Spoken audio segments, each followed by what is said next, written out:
सुमनसवन्दित सुन्दरि माधवि चन्द्र सहोदरि हेममये मुनिगणवन्दित मोक्षप्रदायिनि मञ्जुलभाषिणि वेदनुते पङ्कजवासिनि देवसुपूजित सद्गुणवर्षिणि शान्तियुते जय जय हे मधुसूदन कामिनि आदिलक्ष्मि जय पालय माम्।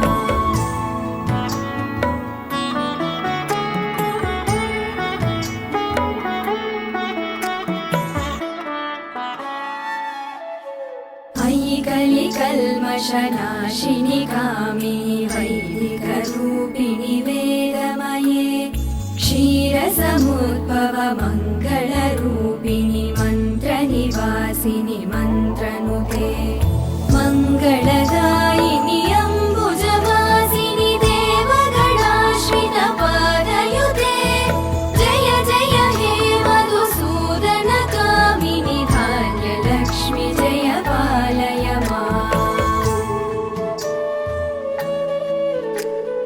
जय वरवर्णिनि वैष्णवि भार्गवि मन्त्रस्वरूपिणि मन्त्रमये सुरगणपूजित शीघ्रफलप्रद ज्ञानविकासिनि शास्त्रनुते भवभयहारिणि पापविमोचनि साधुजनाश्रित पादयुते जय जय हे मधुसूदन कामिनि धैर्यलक्ष्मि जय पालय माम्।